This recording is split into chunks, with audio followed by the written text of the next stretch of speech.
No factory, no machines, just fire, stone, and skill. This is how knives were made thousands of years ago. That's working.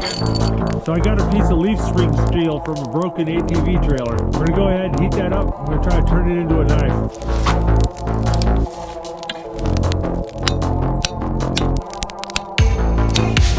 Is in one direction.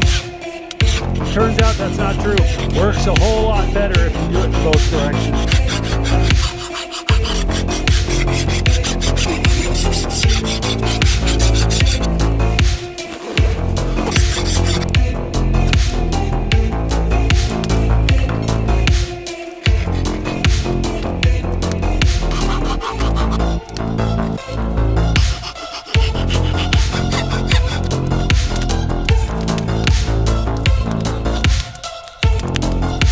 Well, it's not exactly razor sharp, but I got an edge on it.